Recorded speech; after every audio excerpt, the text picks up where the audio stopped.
Shalom Bapak Ibu Saudara yang dikasihi Tuhan, apa kabar semuanya? Saya berharap kita semua ada di dalam penyertaan dan perlindungan Tuhan. Nah Bapak Ibu Saudara yang dikasihi Tuhan, kita seringkali perlu belajar dari sejarah. Karena dari sejarah kita bisa belajar hal-hal positif dari para pendahulu kita. Kita juga bisa belajar dari kesalahan-kesalahan mereka agar tidak mengulangi dari kesalahan dan kegagalan mereka. Oleh sebab itu hari ini saya mengajak teman-teman Bapak Ibu Saudara sekalian untuk belajar dari sejarah umat Allah, sejarah bangsa Israel perjanjian lama, supaya kita bisa belajar dari mereka hal-hal positif maupun hal-hal negatif, agar kita tidak terjerumus di dalam kesalahan yang sama dari yang mereka lakukan. Sebaliknya kita bisa belajar hal-hal yang positif dari mereka juga. Mari kita melihat di dalam Mazmur 78 ayat yang ke-17 dan 18 Bapak Ibu Saudara. Mazmur 78 ayat 17-18 saya bacakan demikian firman Tuhan.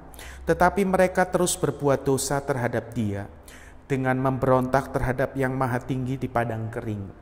Mereka mencobai Allah dalam hati mereka dan meminta makanan menurut nafsu mereka.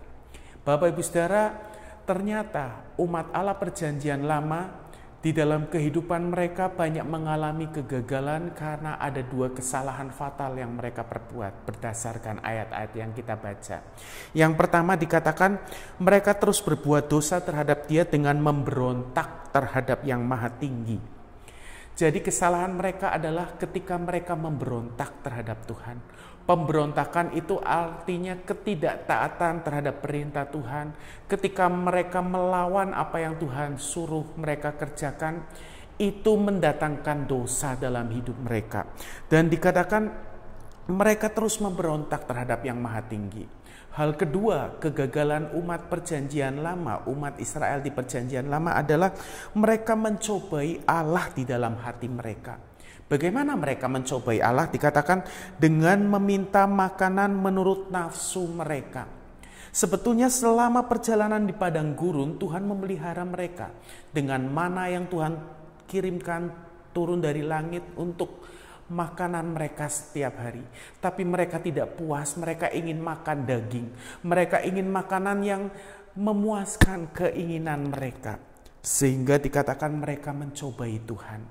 Bapak Ibu Saudara, pemberontakan dan dosa mencobai Tuhan ini menjadi kesalahan fatal yang dilakukan oleh umat Allah perjanjian lama, yang membuat pada akhirnya mereka tidak bisa masuk tanah perjanjian yang dijanjikan Allah.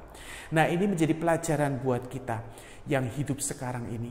Jangan sampai kita menjadi orang-orang yang suka memberontak melawan perintah dan ketetapan Tuhan.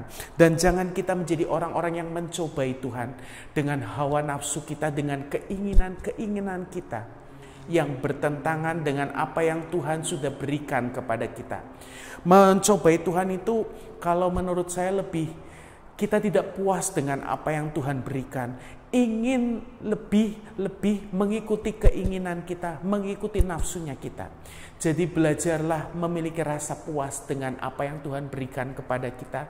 Dan jangan menjadi orang-orang yang memberontak melawan perintah dan ketetapan Tuhan. Supaya kita bisa mencapai maksud dan rencana Tuhan yang sempurna di dalam hidup kita. Kiranya Tuhan menolong saudara dan saya.